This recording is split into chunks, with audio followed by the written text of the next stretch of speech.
irmãos e minhas irmãs, muita paz para nós todos aqui de Matias Barbosa, né? Fico muito feliz de voltar aqui esse ano. Espero que vocês estejam tendo um ótimo ano de 2018. Esse tema, inspiração para o bem, quando a gente estudou lá em casa, no culto no lar, foi também, a gente colocou um outro nome, como imitar Jesus, né? Porque se nós somos inspirados, né?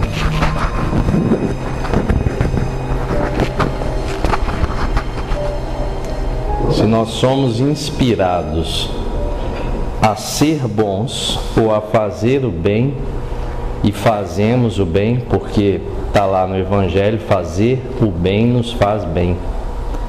Você pode notar que sempre que a gente faz alguma coisa, alguma atitude, alguma ação, por mais simples que seja, que implica na felicidade alheia, ou resolve um problema para alguém, ou resolve um problema para nós mesmos, né? A gente se sente bem. A gente sente, naquele momento, às vezes no intervalo de tempo, feliz, né? Quer dizer que fazer o bem faz bem para a gente, fisicamente, organicamente, espiritualmente. Pessoas que fazem o mal, não quer dizer que elas vão ser maus, são espíritos, estão encarnados, não quer dizer que vão ser maus para sempre, mas fazer o mal em momentos de encarnação, por exemplo, faz muito mal para o espírito, ele se sente muito mal, adoecido. Então a gente coloca como pressuposto, a primeira inspiração para a gente fazer o bem é seguir Jesus, imitar Jesus. Parece fácil, né? Mas não é, por isso que é bom, por isso que é desafiador. Mas muitos irmãos já conseguem imitar Jesus, guardadas as devidas proporções. Nós assistimos notícias nos jornais todos os dias e falam, não tenho nada a ver com isso. Nós não temos nomes em listas nenhumas por aí de suspeitos em nada. Só se for suspeito em fazer o bem. Aí nós estamos nas listas. Olha, tem alguém lá de Matias que está sendo investigado porque não para de fazer o bem, né? Vamos ver por que ele não para de fazer o bem. É esse tipo de investigação que o nosso nome tem que estar envolvido, né? Em ações que promovem o progresso. No Evangelho tem muitos momentos que os apóstolos, né, principalmente Mateus e o Lucas, né, nos mostram a importância de fazer o bem. E para fazer o bem, eu tenho que seguir Jesus Cristo, então eu tenho que ser cristão.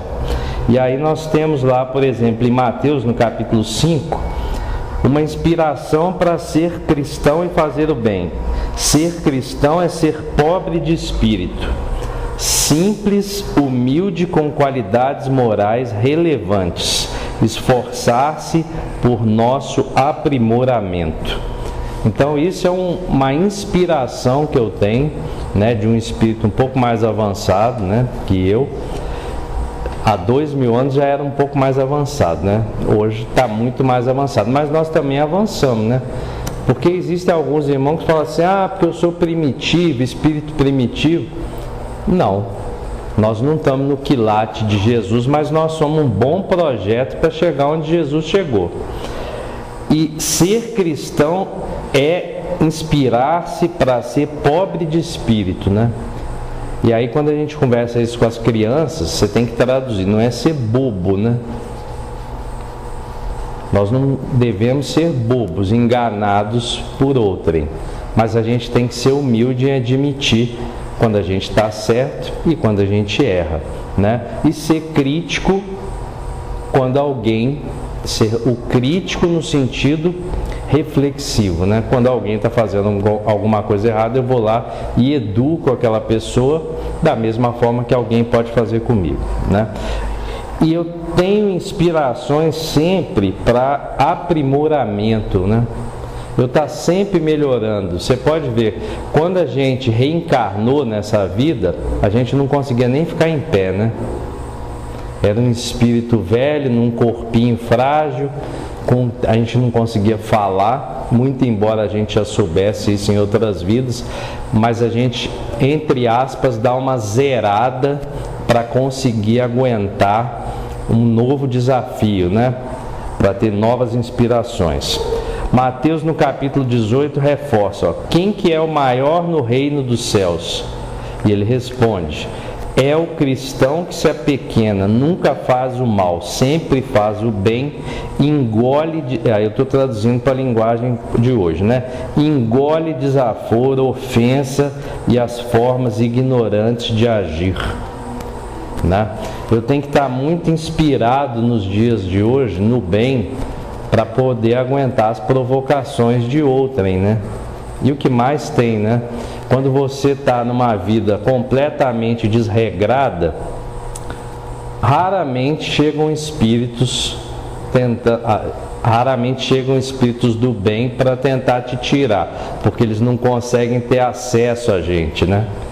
É a vida da balada eterna, né? E é engraçado com as redes sociais que você vê, tem pessoas que parece que nunca trabalham, né?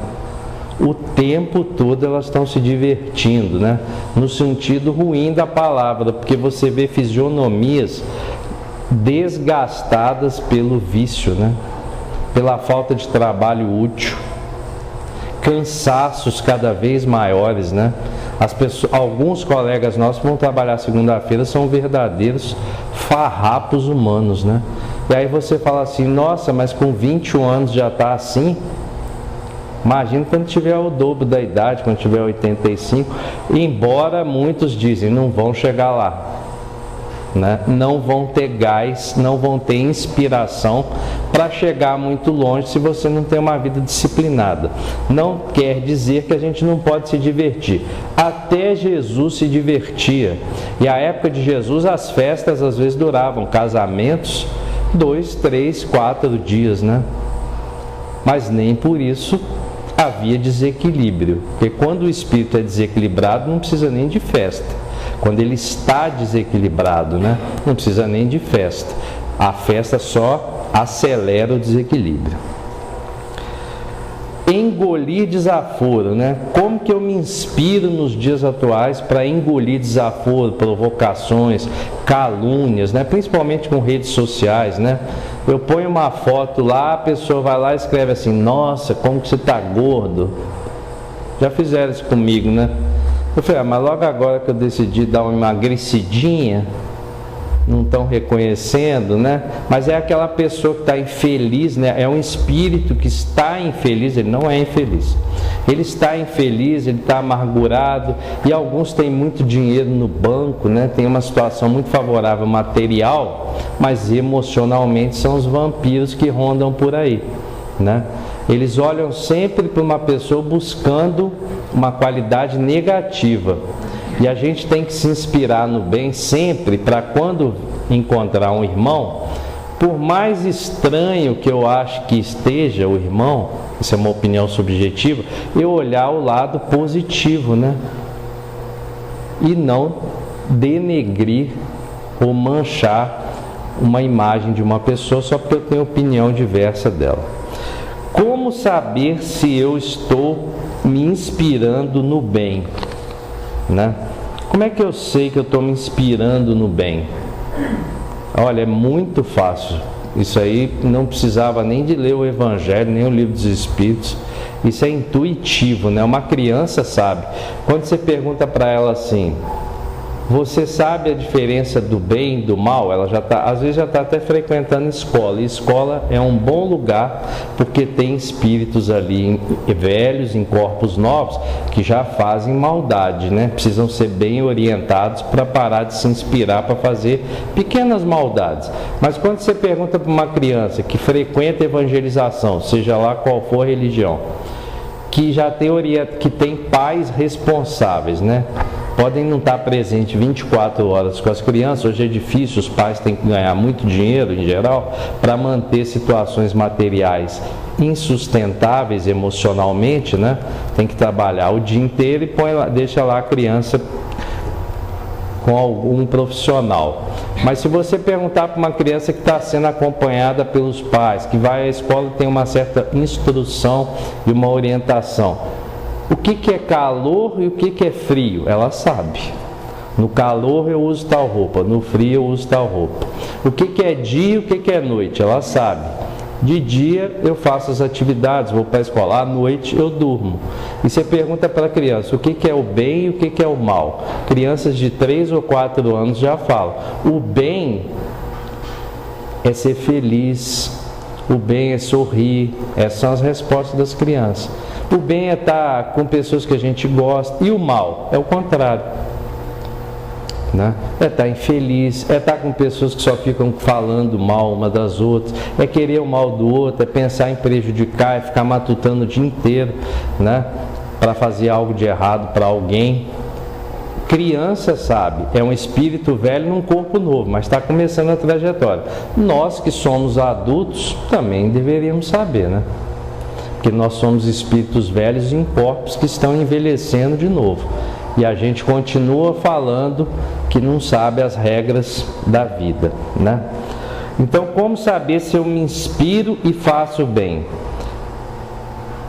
Se eu imito Jesus, né? Essa é a resposta de um espírito um pouco mais maduro, né? Que já está num corpo também mais vivido. Jesus é o nosso exemplo moral, tá lá no Evangelho. E qualquer ato que eu for tomar na vida, eu consulto Jesus. Jesus aprovaria isso?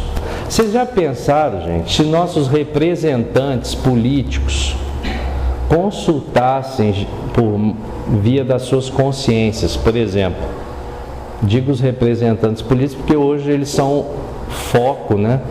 São o alvo, né? Pode ser a gente também um dia, cidadão comum, mas hoje o foco está mais nessa classe. Vocês já pensaram que essa classe, que é grande, que tem um alto custo, né? Se eles se inspirassem em Jesus para fazer o bem para o povo, e vice-versa, né? Você já pensou se a gente se inspirasse para fazer o bem, imitando Jesus, e fosse lá na urna e elegesse os melhores candidatos, moralmente preparados, né? Porque às vezes o candidato, nem tecnicamente ele não é muito experiente, mas moralmente ele é. E o que a gente vê hoje em vários segmentos, não só na política, nas empresas, na parte pública principalmente, pessoas, espíritos altamente técnicos, muito bons, profissionais excelentes, mas moralmente fracos, né? A ponto de chega uma oferta, ó, tem dinheiro aí. Quando entra dinheiro, o Chico Xavier falava, dinheiro não é problema, o problema é o homem que não sabe usar o dinheiro, ou o espírito que se corrompe por causa do dinheiro, né? E aí não precisa ser muito dinheiro ou pouco dinheiro. Se eu sou inspirado para fazer o mal, centavos me derrubam. É igual uma pedrinha. Agora, se eu sou inspirado a fazer o bem, com pouco acesso, com pouca verba, eu consigo fazer revoluções. Basta você ter exemplos que foram inspirados para o bem e fizeram revoluções. Olha a Madre Teresa de Calcutá, na Índia. A época é um dos países mais miseráveis do mundo. Continua miserável, bastante. Tem muita miséria material. E ela conseguiu se inspirar a fazer o bem e salvar aqueles que eram famintos na Índia. Um país pobre, igual o Brasil, materialmente falando. E com poucos recursos materiais ela conseguiu salvar muita gente. Então não é problema de dinheiro que nos derruba, é não saber usar os bens materiais. Lucas no capítulo 14 diz, aquele que se eleva será rebaixado, e aquele que se rebaixa será elevado. Isso é dito por Jesus num jantar na casa de um fariseu, né? Se eu me inspiro a fazer o bem, a ser bom, eu vou estar sempre sentando, como dizia, né? Quando eu chego num salão, não sou atração, eu sento lá atrás. Se eu tiver, né, méritos para participar, para ser alguma coisa, vão me chamar para ir para frente. Isso é se inspirar para fazer o bem, para ser bom, né?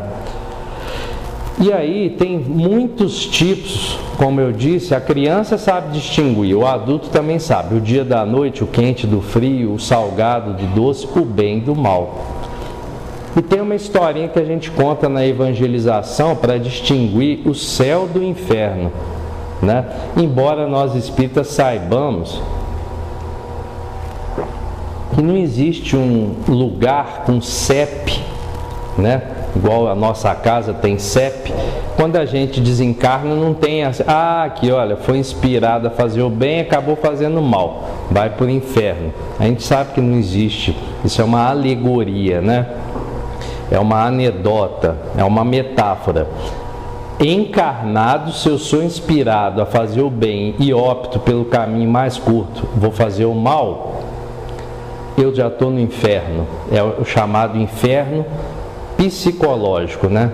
Eu não consigo dormir direito ou só durmo à base de remédios, eu não consigo acordar somente à base de remédio, eu não consigo ser feliz somente à base de remédio, eu não consigo ficar calmo somente à base de remédio. Isso já é um inferno, se a gente for ver, porque eu não tenho sossego espiritual. Em contrapartida, o céu é o contrário. A gente tem problemas durante a nossa encarnação, mas tem alguns irmãos encarnados que conseguem piorar os problemas. A solução era simples, era se inspirar, imitar Jesus e fazer o feijão com arroz, fazer o bem, mas não. Às vezes sobe a cabeça, né? E aí as crianças entendem o que é o céu e o que é o inferno quando você conta a história de um antropólogo. Ele foi visitar tribos indígenas numa região muito distante, muito erma, muito longe da civilização. E aí tinha um guia lá, ele chegou, desceu do avião e tinha um guia. E o guia falou, olha, eu vou te apresentar duas tribos. A primeira tribo vai ser a imagem do inferno, do mal, do caos negativo, do egoísmo, do orgulho.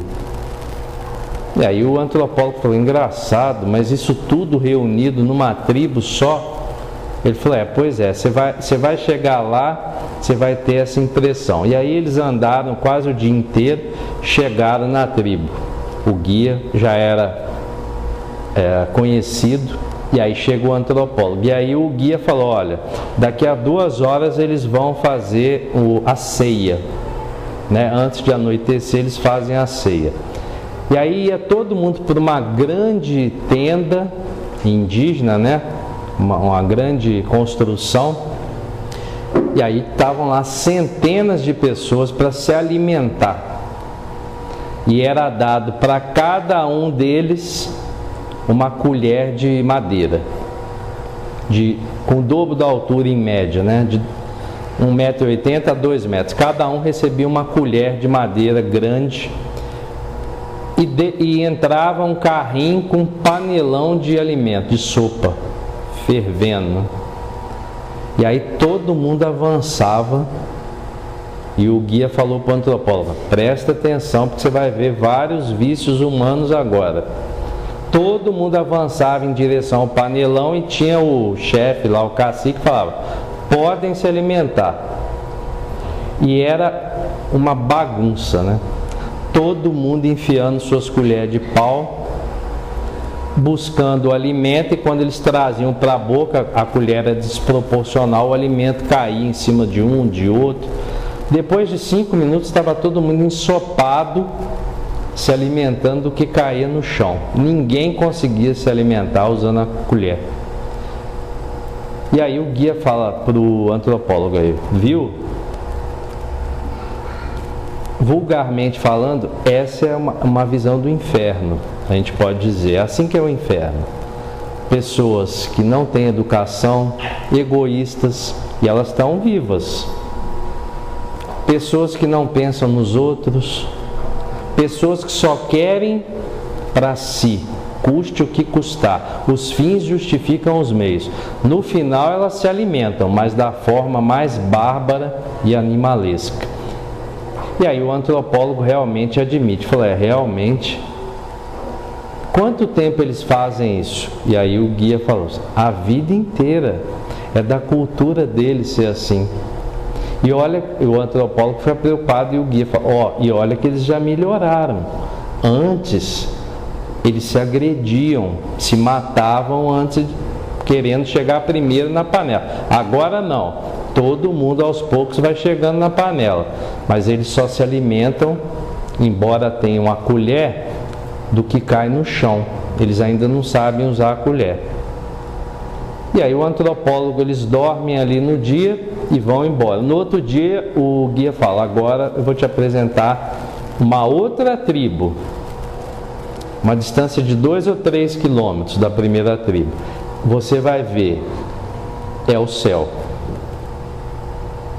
Todos os fundamentos cristãos, embora nessa tribo ninguém conheça Jesus Cristo, né? Ninguém ali teve acesso à religião, são tribos que ficam isoladas, todos ali parecem que sempre conviveram com Jesus. E aí chega a mesma coisa, é uma tribo muito parecida, em termos arquitetônicos, é uma tenda parecida, enorme, só que tem 10 vezes o número de pessoas lá dentro da tribo esperando o alimento chegar. Então, se na tribo anterior tinha 100, nessa tem 1000. E eles estão lá, milhares lá, esperando chegar o panelão de sopa. Cada um recebe a sua colher, com 2 metros, 1,80 m de altura. Cada um recebe uma colher muito parecida com a tribo anterior. E aí chega o representante da tribo. Antes de se alimentar, eles fazem o que é muito parecido no Ocidente com uma prece. Para quê? Para acalmar, né? Prece não é para a gente ficar fazendo porque é um hábito. Prece acalma, prece faz a gente não adoecer, prece faz muito bem, principalmente quando a gente faz para terceiros. Prece é remédio, às vezes é para nós mesmos, às vezes é para terceiros. E aí o chefe faz uma prece, uma espécie de prece. E aí o que já estava calmo fica mais calmo ainda, todo mundo em silêncio com a sua colher, em várias filas indianas em volta do caldeirão. E aí o cacique lá, o chefe, fala assim, o primeiro grupo que está mais próximo da panela, comece a se alimentar, tem 2 minutos. E aí o guia traduz para o antropólogo, ó, aquele pessoal que está em volta ali em círculo, eles vão ter 2 minutos para se alimentar. Depois eles têm que sair e ir para o final da fila e o novo grupo assume. Eles têm 2 minutos para se alimentar. E eles ficam 4 horas se alimentando, até ficarem saciados. E aí o antropólogo fala assim, ó, mas vai ser uma bagunça de novo. E aí não, ele é surpreendido. Do primeiro grupo em volta da panela tem 80 pessoas. Cada um sequencialmente mergulha a colher lá na sopa, no caldo quente, e serve o que está do outro lado da panela. Põe na boquinha, dá na boquinha lá. Faz sinalzinho, ó, você, toma. E aí o que está lá do outro lado, diametralmente oposto, recebe a sopa. E aí o que ele faz? Com a sua colher, serve o que lhe serviu. E isso vai fazendo uma reação em cadeia, né? Ao final de 4 horas, mais de 1000 pessoas se serviram e foram servidas. E aí eles se retiram lá da tenda. E aí o guia chama o antropólogo e fala assim, olha para o chão. E aí o antropólogo olha para o chão, não tinha uma gota de sopa, nem do caldo que foi feito ali. E aí olha para o caldeirão, não tinha nada dentro do caldeirão, todo o alimento foi consumido. E aí o guia fala, essa é a visão do céu. É um povo que está a 3 quilômetros do outro, mas é um povo evoluído, né? Não materialmente, em termos materiais é igual ao outro, primitivo, não tem quase nada para viver, além do alimento, da caça, das próprias roupas que tem que fabricar. São povos equivalentes em termos materiais, são primitivos, né? Não tem nada industrializado, não tem loja para comprar roupa, nada. Eles têm que produzir tudo e correr atrás da comida ou plantar. Porém, um é inspirado a fazer o bem, porque tem muitos espíritos lá do bem inspirando eles, mas eles são cegos e surdos espirituais. Quando a gente é cego e surdo espiritual, pode estar Jesus do nosso lado, porque eu sou tão egoísta que eu fico cego e surdo, eu não ouço, eu não consigo deixar a energia fluir para dentro de mim.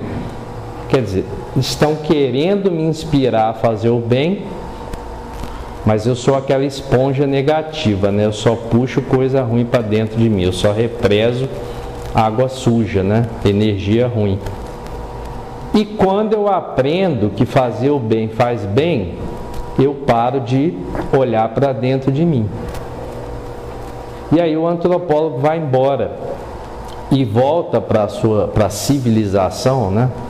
Cada um vive numa civilização e conta para os colegas, fala, olha, tudo que está escrito nos livros religiosos pode ser sintetizado em duas tribos, a tribo A e a tribo B. A tribo A é a visão que muitos escolhem viver, do caos, do egoísmo, do orgulho, da bagunça, da desorganização, da indisciplina, traduzindo, inferno. Inferno encarnado. E outros escolhem, mesmo não tendo nada, se inspiram, né? Quer dizer, inspirar quer dizer deixar entrar para dentro, né? Deixa entrar uma forma de organização, de disciplina, de respeito, de amor, né? De pensar no outro, né? Hoje é chamado de alteridade, né? É quando eu penso no outro, né? Quando eu me preocupo com o outro. A gente tem que se preocupar com a gente, com as necessidades básicas de saúde, higiene e evolução espiritual. Mas espíritos encarnados que só preocupam consigo mesmo, os resultados têm sido um aumento muito grande de consultas a psicólogos, psiquiatras. Em Juiz de Fora está tendo um fenômeno, não sei se vocês vão muito em Juiz de Fora. Surgiu até uma piadinha, um amigo meu falou assim, eu tenho uma casa numa esquina, ele mora numa esquina lá numa avenida de Juiz de Fora, Avenida Itamar Franco. Ele falou, eu tô com medo de viajar e quando voltar ter uma drogaria no lugar da minha casa. Porque em Juiz de Fora, a cada esquina hoje, quando derruba uma casa antiga, o que nasce lá no local? Antigamente era estacionamento. Agora, como já tem muitos estacionamentos, é drogarias. E estrangeiros que vieram para Juiz de Fora nos últimos tempos, amigos meus, eles estranharam, eles falaram, nossa, mas como é fácil comprar remédio no Brasil, né? Você entra num lugar com uma folha, com uma receita e você compra. Se não tiver receita, mas tiver dinheiro, você compra também, né? Se não houver responsabilidade, você leva a drogaria inteira para casa. E aí eles estranharam, um deles falou assim, engraçado, na Dinamarca você tem que andar às vezes 30 quilômetros para achar uma drogaria. Em Juiz de Fora você sai de casa, dá 2 passos, cai dentro de uma. E aí ele falou assim, sociedades doentes estão inundadas de drogarias, porque é a sociedade que quer passar para o cidadão de o seguinte, você o tempo todo tem que estar tomando algum remédio, ou para ser saudável ou para não adoecer, e se adoecer para voltar a ser saudável, e se não conseguir para voltar a ter uma vida pelo menos tranquila, né? Então já estão criando o índice, né? A felicidade é inversamente proporcional ao número de drogarias por quilômetro quadrado numa cidade. Quanto mais drogarias, mais doente está os cidadãos daquela cidade. Só que a gente não pode entrar nessa também, né? Eu até brinquei lá em casa, eu nem lembro a última vez que eu entrei na drogaria, foi para comprar barbeador. Como eu não faço mais a barba, tá lá enferrujando, né? Mas essa história da colher de pau ou da colher de sopa mostra muito bem aqueles que são inspirados a fazer o bem e colocam em prática, e aqueles que são inspirados a fazer o bem e não colocam em prática. Se eu não estou fazendo o bem, eu estou fazendo o mal, ou para outros, ou para mim mesmo, ou para os dois. Mateus, no capítulo 22, diz: inspirar-se a fazer o bem é ser cristão, é amar a Deus e ao próximo, inclusive os nossos inimigos, né? E aí você vai ler algumas coisas que o Dalai Lama anda falando, e perguntaram para ele alguns anos atrás: o senhor tem inimigos? Ele falou assim: não, ainda não conheci nenhum. E o repórter forçou: mas não é possível, você é muito famoso, tem poder, claro que você tem inimigos. Pois é, até o dia de amanhã espero conhecê-los. E ele vem falando isso há 30, 40 anos, né? Se ele tem, ele não alimenta esse tipo de comportamento que é do outro, né? Enfesado quer dizer cheio de fezes, vocês sabiam? Quando alguém fala assim, fulano está enfesado, quer dizer que está acumulando fezes, está prendendo energia ruim no corpo, né? E a gente não deve ser enfesado, da mesma forma que a gente não deve ser inimigo de outros. E às vezes tem pessoas que são nossos desafetos e a gente nem sabe por quê. Às vezes é pelo nosso modo de falar, de vestir, pelas nossas opções que são próprias, individuais, cada um sabe como leva a própria vida, né? As implicações das minhas escolhas sociais, profissionais, sexuais é problema individual, né? E hoje socialmente parece que todo mundo é a rádio patrulha, né? Nós sabemos exatamente o que é ser bom, o que é se vestir de acordo, o que é ter tal opção para isso ou para aquilo, e a outra pessoa está feliz, não está nem aí porque a gente está achando, e nós estamos infelizes analisando a vida alheia, né? As pessoas estão ficando felizes, tem muita gente seguindo Jesus, milhões, ainda bilhões, né? Senão a terra ia ser a primeira tribo, né? Ia ser uma loucura. Bilhões estão seguindo o exemplo de Jesus, e alguns milhares que estão destoando, porque já era previsto, estão sendo inspirados a cada dia a fazer o bem, mas ainda não tem sensibilidade espiritual, não tem disciplina, né? Estão sempre atrasados para com o seu progresso moral, né? Ah, irmãos nossos em Juiz de Fora, da Elaine lá, colegas, eles têm, a gente às vezes fala assim, mas como que você levanta 5 horas da manhã e vai correr 30 quilômetros? Ou levanta 5 horas da manhã e vai andar 100 quilômetros de bicicleta, vai se exercitar. Ou levanta 5 horas da manhã e vai para a academia com o personal trainer e fica malhando até a hora de começar a trabalhar. Muito bem, disciplinado, porque a gente tem que cuidar do nosso corpo, é um presente. Mas aí quando você faz um convite, né, para ficar inspirado no bem, do tipo, vamos fazer uma campanha do quilo domingo, 10 horas da manhã, 10 horas, não é 5 horas da manhã não, se for 5 horas da manhã não dá, você vai bater campainha na casa dos outros, esse horário, não, então você marca 10 horas da manhã para não incomodar ninguém. Aquele mesmo que é disciplinado para certas tarefas, que ele tem todo o direito, quando ele é convidado a exercitar, a seguir Jesus na prática, não tem tempo. Ah, mas logo domingo é meu dia de descanso. É domingo de descanso, gente, porque a gente tem que descansar. Mas não é domingo, dia de descanso, quando eu estou em certas condições de evolução, porque depois que eu desencarnar não vai ter sábado, domingo. Olha o André Luiz quando chegou lá, né? Depois de 8 anos no umbral, né? Fez uma paradinha no umbral, que eu não aconselho ninguém a fazer isso. Isso é uma estagnação, é opcional parar no umbral, a maioria decide, não faz isso, porque se previne antes, se inspira antes a não frequentar o umbral, a não ser que seja uma missão de resgate, aí pode ir à vontade, né? Vai nós, Bezerra de Menezes, vai só gente boa, né? Para resgatar nossos irmãos, e alguns são muito próximos da gente. Mas como que eu me inspiro a ser disciplinado para umas áreas da minha vida, e na principal, que é servir o próximo, eu nunca tenho tempo. E o André Luiz, quando chegou em nosso lar depois de 8 anos, né, sendo inspirado a repensar, né, o que ele havia feito, que ele não enxergava ninguém que chegava lá. As equipes de resgate iam inspirá-lo a lembrar da luz, mas ele não conseguia, né?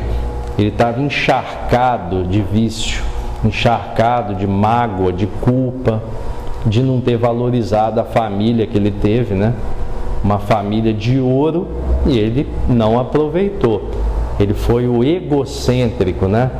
Só pensava em si. Ele era daquela tribo lá inicial, da tribo A. E quando ele chega em nosso lar, o que ele faz? Quero trabalhar, né? Porque as condições dessas colônias espirituais, e olha que nosso lar, gente, é uma colônia mediana, tá? Para espíritos medianos. Você imagina o que não é uma colônia para espíritos evoluídos, né? A gente vai chegar lá, ou já está lá, já foi, já voltou. Estamos aqui em missão, né? Alguns estão em missão, outros estão em provação, né? Cada um sabe, né, da sua vida aí. Mas você imagina quando a gente chegar e ter aquela sensação: fui inspirado a fazer o bem e fiz o bem, né? Estou tranquilo. Nesse sentido, inspirar-se para fazer o bem é ser pacífico num mundo em transição, afável, né, paciente, equilibrado, aquele que perdoa, né? É muito difícil, os jovens chegam e falam assim: mas como que eu vou perdoar? Ela me traiu, ele me traiu. E aí a gente tem que sentar, conversar, falar: olha, nessa vida você está numa posição que você está julgando o outro. Você foi enganado, você foi ludibriado, você foi traído. Mas se você pudesse ver o filminho da sua vida, só da vida passada, você não ia tirar a primeira pedra igual você está fazendo, nem ia julgar o erro alheio, porque nós estamos passíveis de errar também de novo. Se a gente não se inspirar a fazer o bem, a gente cai de novo. Só que a gente acha que, mas nas condições atuais estou favorável, né? Tá tranquilo, está favorável. Mas a gente não sabe o dia de amanhã, gente. É o vigiar e orar, vírgula, porque a carne é fraca, está escrito lá no Evangelho, mas o Espírito é potente. Às vezes a gente põe de stand-by, né? Estaciona o Espírito e deixa a carne fazer a festa. Aí depois chega a conta da inspiração ruim que eu tive. A gente pode viver na carne desde que nos lembremos que nós somos espíritos em evolução. E aí eu tenho que me controlar. E lá em casa nós criamos algumas regras depois de algum tempo, né? Certos alimentos, já que a gente é inspirado a fazer o bem, a gente tem que ser inspirado a fazer o bem também para nós mesmos, né? E para terceiros principalmente. Certos alimentos foram banidos. Por quê? Porque não fazem bem para o nosso equilíbrio celular, emocional, psicológico e físico mesmo. Certos líquidos não entram mais. Antigamente entravam. É fase, né? O espírito está naquela fase onde ele experimenta. Na verdade a gente já sabe no passado que não deveria, né? Mas a gente vem de novo e faz uns testes, né? No final de semana pode. Cada um sabe da sua vida, mas cada um também tem que assumir as suas responsabilidades. E pensamento, né? Porque às vezes tem o cristão que ele não bebe, não fuma, não come carne, mas aí ele reencarna, não se inspira no bem e chama Adolf Hitler, né? Nosso irmão que está aí precisa de muitas preces. Até hoje precisa de muitas preces e vai precisar nos próximos 1000 anos com certeza. Era vegetariano, adorava os animais, não admitia durante o nazismo que nenhum animal fosse maltratado. Era uma norma, uma lei, e olha que nem era alemão, era austríaco, mas mesmo assim conseguiu inspirar uma das nações mais inteligentes da época a fazer algo nada nobre com os judeus, ciganos, gays e homossexuais. Mas os animais, Hitler não admitia que nenhum sofresse nenhum tipo de violência. Aí você vê o grau de evolução do espírito, né? Que liderou uma das nações hoje materialmente mais ricas, mas com maior grau de desespero humano e suicídio na Europa. Está entre as 3 maiores. O que se explica, né? Que muitas vezes a gente consegue avançar materialmente, desde a Segunda Guerra até hoje, dá um salto, mas moralmente demora milênios para aprender a servir o outro com a colher de pau.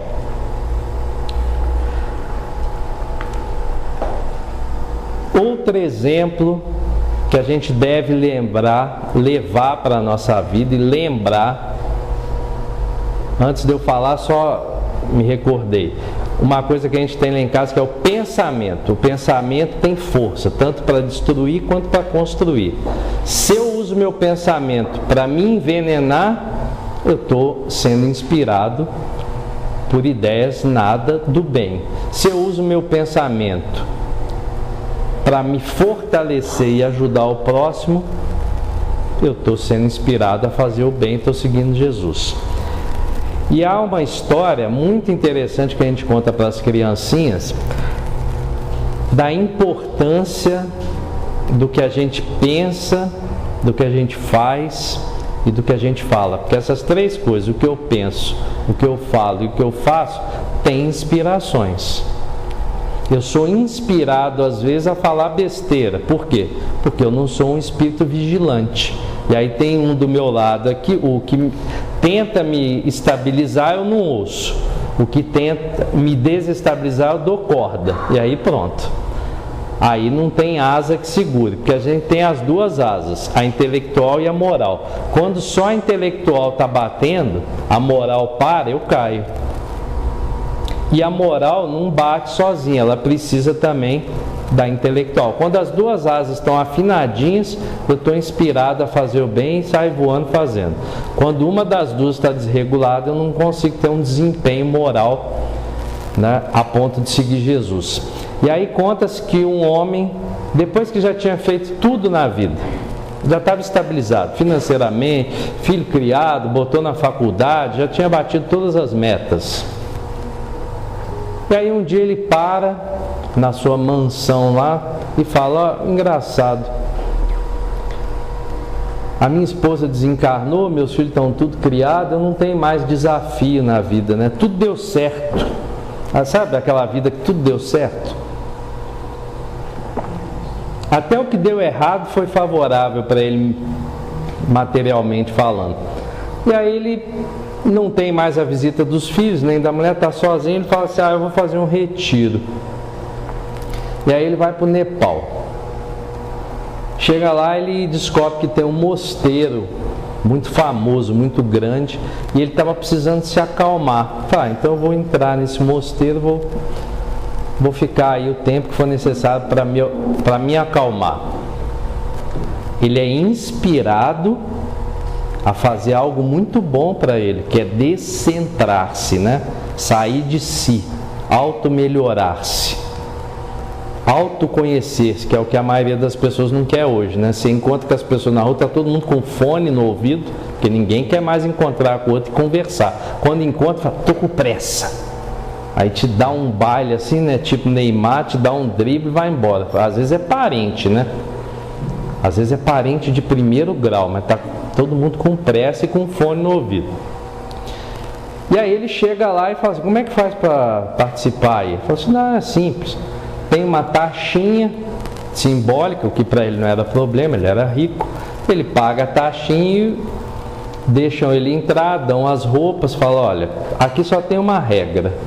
Para ficar aqui nesse mosteiro, que tem milhares de monges, né, ou candidatos a monges, Só tem uma regra. Qual? Só pode falar uma vez por ano.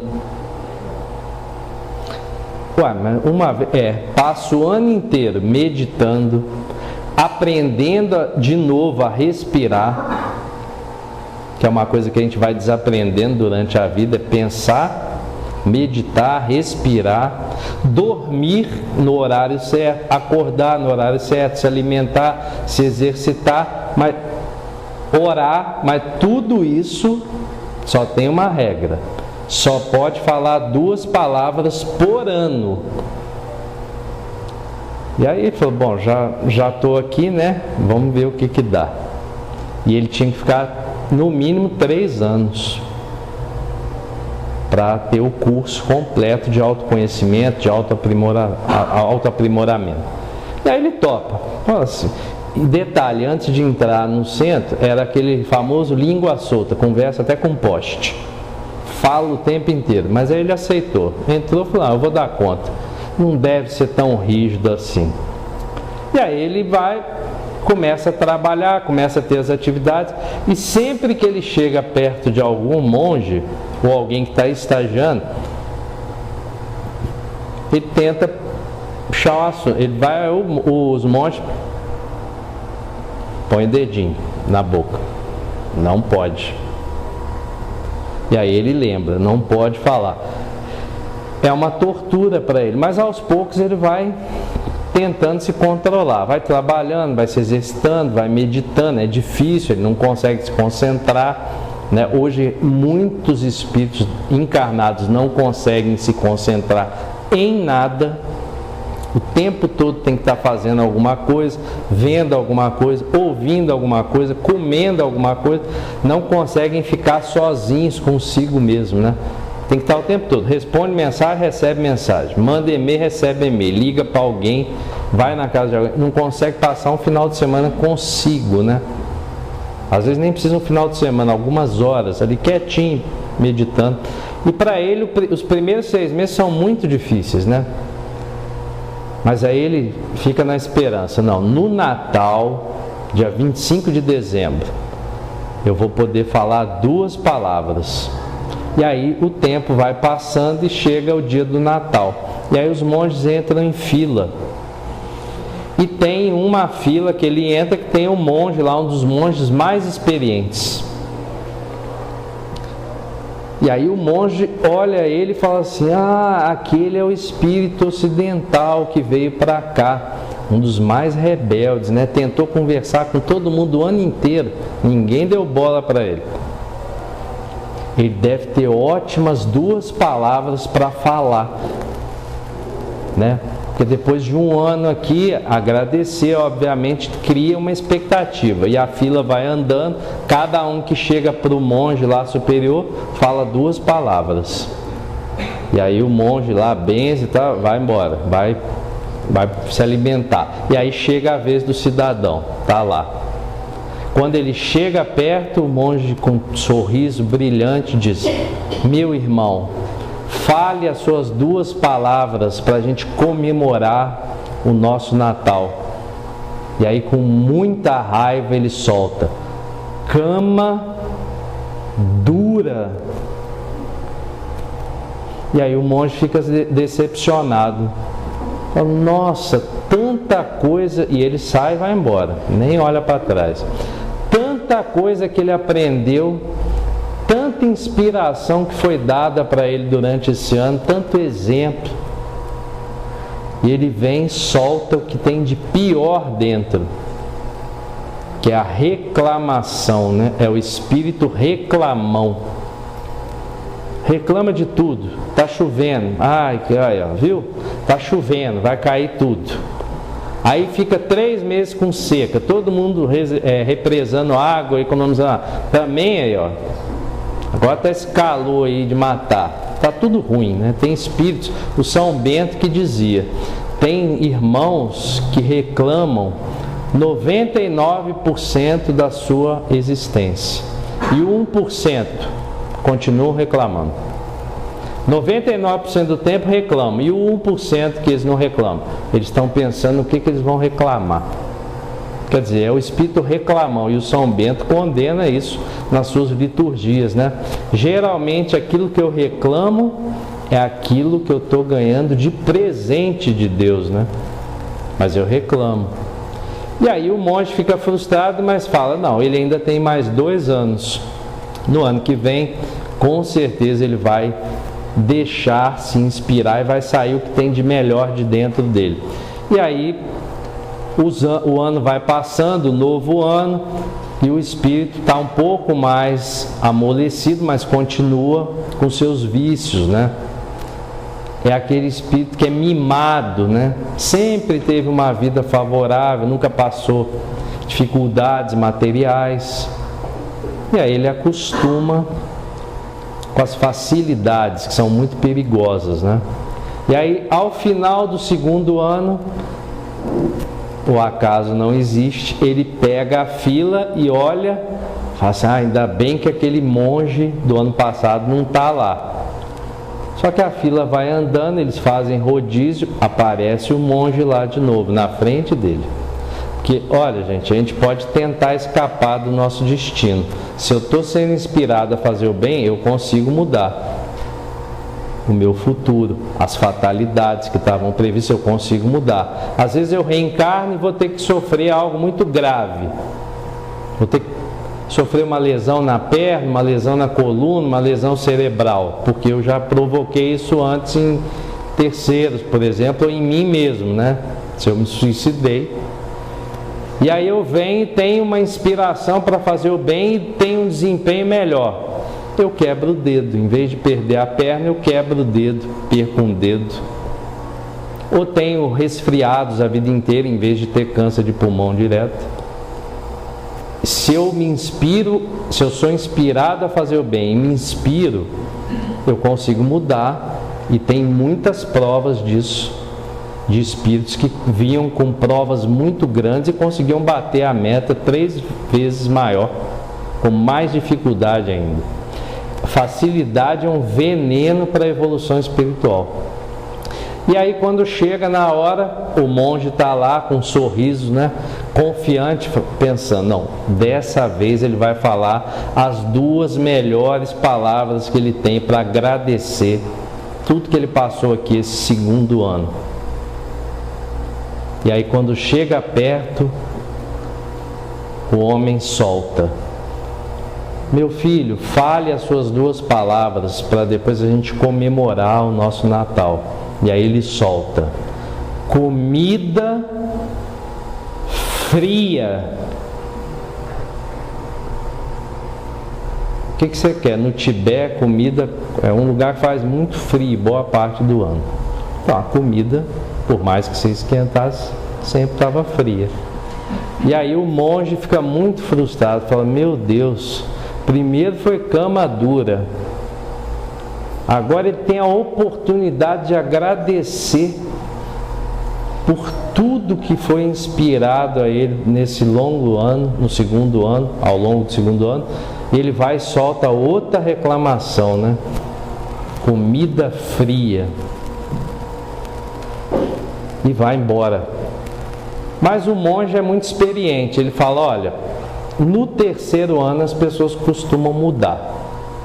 Às vezes a gente precisa fazer lá o 1º ano, aí não se adequa. Aí vem o 2º ano, no 3º a gente dá um salto. É claro que isso é uma referência. Às vezes tem pessoas que precisam de 3, 4 encarnações, né, para tomar um rumo. Mas outras em 30 anos tomam, outros em 3 anos, outros em 3 horas, depende. E aí, ao final do 3º ano, o monge fala, não, agora vai ser a virada. E nós tentamos de todas as maneiras inspirá-lo no bem, a trabalhar. Ele já está melhor, ele já deu uma melhoradinha. Eles observavam, não, ele já teve uma evolução, desde que chegou aqui, ele não piorou, quer dizer, se não piorou, quer dizer que está melhorando, né? Porque a gente não regride, mas tem gente que fica estagnado. Ele já tem algumas melhoras, ele nota, ele não chega mais perto das pessoas querendo conversar, agora ele já fica quieto lá, faz o serviço dele, ou faz em grupo, não perturba ninguém, quer dizer, já está bom. Chega ao final do 3º ano e vai se encaminhar, dá de cara lá na fila, está lá o seu monge preferido, né? Porque na vida a gente tenta escapar das pessoas, só que o mundo espiritual não deixa. Ele encaminha. Às vezes você fala assim, eu vou para o Nordeste, porque lá eu não vou encontrar ninguém. Aí um outro desafeto seu faz concurso, mora na sua rua. Às vezes mora no mesmo andar, no mesmo prédio. Por quê? Porque não tem como fugir mais um do outro. E às vezes quando você quer fugir, você casa com alguém, vem aqui, ó. A sua esposa tem logo o seu desafeto de outras encarnações. Aí vocês vão ter que se ajeitar, porque aí é pai e filho. Você vai rejeitar seu filho, complica. E aí, lá na fila, chega o grande finale. O monge fala, não, agora ele vai acertar. Vai ser a mudança, vai parar de ser o que ele era. Espírito novo. E ele chega e fala, meu filho, fale as suas 3 palavras, as suas 2 palavras, para a gente fechar o ano com chave de ouro. E aí, com toda a fúria, né, com toda a energia ruim, o irmão diz, eu desisto. Pega as suas trouxas e vai embora. Muitos de nós já fomos assim. A gente tinha alimento, reclamava. Tinha teto, reclamava. Tinha onde dormir, pernoitar, reclamava. Tinha tudo favorável. Era inspirado a ser bom, a fazer o bem, mas a gente não era sensível espiritualmente para entender. Um dia a ficha cai. A nossa já caiu, né? A gente vai aprimorando, porque nós estamos indo muito bem nessa encarnação. Mas eu tenho problema de saúde. Isso é problema físico. O espírito está forte, muitas vezes não precisa nem do corpo, do desempenho ser excelente. Que nós fiquemos com a mensagem do monge, ou daquela tribo lá que sabia se alimentar e alimentar o outro, porque são espíritos inspirados a serem bons e fazem o bem, porque fazer o bem nos faz bem. Muita paz para todos.